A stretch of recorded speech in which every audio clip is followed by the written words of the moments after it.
Hey there, welcome to day 1153 of What's She Up To Now. Sharon Horne-Ellstrom here, documenting my journey as I transition from the brick and mortar corporate world of business to the online world of business. For a long time, especially since I came online, I have believed that people ought to have an online presence. Now, I feel a little guilty because when I was offline, I didn't really have an online presence. The internet was new, and I've been online since about 2017. I started to learn about the internet, dabbled and played and tried a gazillion different things, and finally landed on what works for me. Now, in order to help other people make sure they don't have to go through a 3 or 4 year process to figure out what is right for them and where they can start and really hit the ground running, I document my journey. I keep track of and I talk about what am I doing, what's worked, what hasn't, the good, the bad, and the ugly, as I've made that transition, as I've made that change.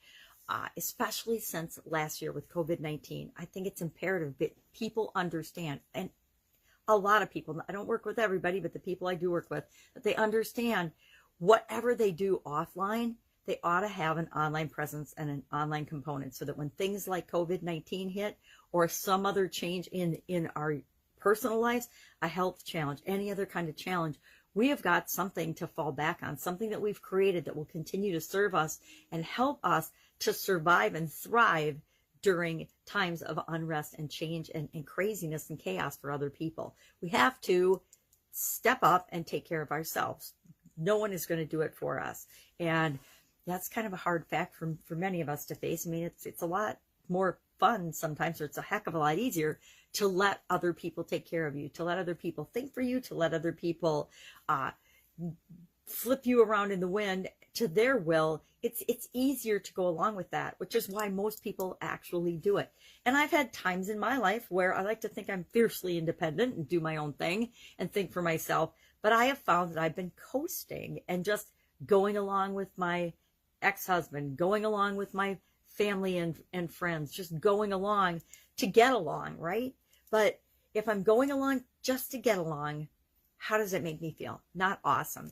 So today I want to talk a little bit about routines and the road to hell, because in our 365-day challenge to do one thing every day that centers us, our challenge talked about routines and doing less of them. I'm trying to get to the page, and I've got a marker in it, so why not use the marker? The less routine, the more life. And reminding us to routines are important, and I'm sure we'll talk about that soon, but some routines, some habits, some rituals, some things we do every day aren't maybe so good for us. Maybe we don't eat right. Maybe we don't take care of ourselves. Maybe we should exercise. We know, everybody knows we should eat right and exercise right and take care of ourselves because we only get this one body. But how many of us actually do it? And how many of us actually do it consistently? Well, like anything else in my life, I've gone through phases and streaks where I've been really, really good about my health and my fitness and my energy. And I've gone through other times in my life, like whole decades of my life, where I paid virtually no emphasis, no importance, no attention to my health and my well-being and my physical fitness, like zero, or the absolute minimum to get by, right? And how that made me feel and how that served me. And it's true of everything in every area and aspect of our life. We intend to do the things we know that are good for us. We actually often convince ourselves and brainwash ourselves into believing that we intend to do the things that are good for us. We all think that we're doing what's best for us at any given moment, at any given time. Even if the evidence shows us that what we're doing is absolutely crazy, half-cocked, nuts, off the reservation, whatever you want to use to describe that. Even if the evidence is showing us that what we're doing is not working and is not good for us and doesn't make us feel good, we'll still continue to do that if it's worked for us in the past, if it served us in the past. Our subconscious loves us to stay the same, to stay in the same routine. And our subconscious would love us to do everything on a routine, regular, automatic, habitual basis. Unfortunately, that means the results we're getting right now will be the results that we continue to get for the rest of our lives. If we don't do anything different, if we don't change our thinking, if we don't change our actions, if we don't change anything in our life, we'll continue to get what we've always been getting. And for many people, that's okay. That's good enough. But is good enough really all that we're capable of? Probably not. I found that during COVID, I was kind of in this coasting, complacent stage. And I'm looking back on the last year and I'm thinking, yep, I did a lot. I was good enough. I was good, but I wasn't what I'm capable of. I wasn't showing up and doing what I absolutely positively know I can be doing, I should be doing, I want to be doing to make the world a better place. So kind of a definite lesson learned for myself. We saw a lot of road to hell being paved with good intentions last year, at least here in the United States with COVID-19, actually globally, with the intentions that politicians and people and doctors and everybody put in place to keep us safe during COVID-19. I think the intentions all started out good, right? They all meant to protect us and do good things, but they got carried away. They got convoluted. They got hungry for power, and it became more about controlling people and having power and executive order and executive powers than it did, and at every level of government, right? Down to municipalities, right? Yeah, I bet even neighborhood watches had rules for certain areas in some neighborhood watches or HOAs. I know my mom lives down in Texas, and her homeowners association has all kinds of rules. Now, they're in a 55 and over community. She is, but their homeowners association has all kinds of rules and things that they did on a community, just a little neighborhood level. You know, they shut the pool, they shut the exercise club, they did all kinds of things with good intentions to protect and keep their community safe. Yet some of it was carried over. It's a year later and the pool still hasn't been open. It's a year later and we're still not able to go out and about our lives without face masks. I don't know about you, but face masks to me, wherever I go, whenever I'm wearing them, I feel like I'm robbing something, or I feel like I'm hiding, or whatever. If I'm not out in the cold and have a face mask on to keep my face warm, it just feels weird and strange. Yet we intend, and I wear one all the time, not when I'm walking out in nature by myself, because that's when I want to get fresh air. But if I'm going somewhere where there's people, I'm going to wear one just out of respect for other people and just to be kind and humane. I remember when I was sick, even before COVID, if I had a cold or a cough and I was going to the doctor, I would wear a face mask, right? Because why would I want to spread my germs to everyone else in the doctor's office? They're already sick, right? They're there for a reason. The last thing they probably need is my germs on top of it, giving them some kind of a virus or cold to add to their already painful or ailments, whatever they might be. So thinking about this a lot, and I actually have been working on and thinking about and reevaluating my own routines and habits and rituals and things that I do on a regular basis. Like I have a morning routine, I have a daily routine, I have an evening wind down, go to bed routine, and I am always continuously improving and evaluating that and saying, all right, well, is this working for me? Is this serving me? I'm actually doing that with affirmations and affirmations right now and saying, all right, I've been saying the same affirmation for more than a year. I won't even admit to how long.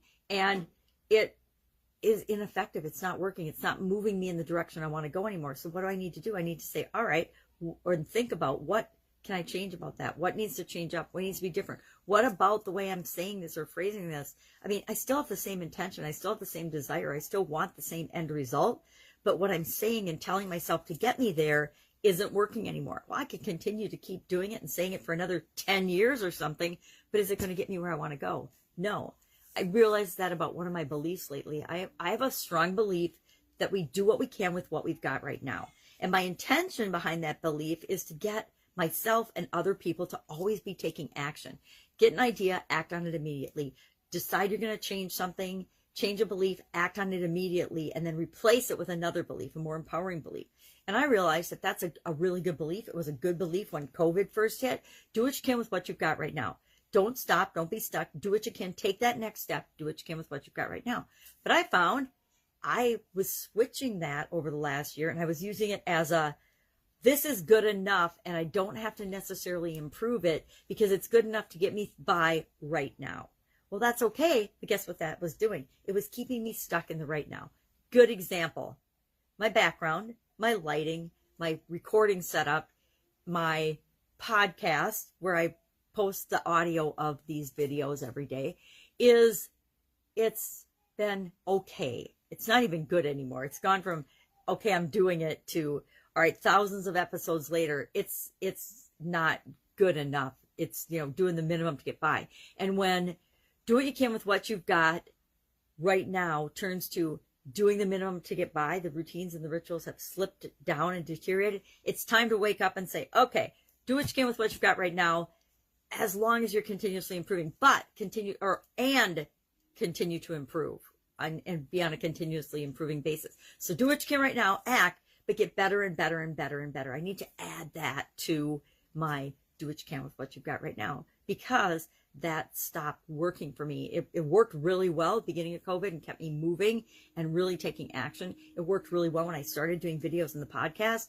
and taking action, but somehow I used it as my, all right, well, I'm doing it. I'm taking action consistently, so I'm doing it. But that doing, once I got good at it, wasn't enough. I need an intro and an outro on my videos and on my podcast. I need a call to action on my podcast so that I don't have to think about it every day and it's just automatic.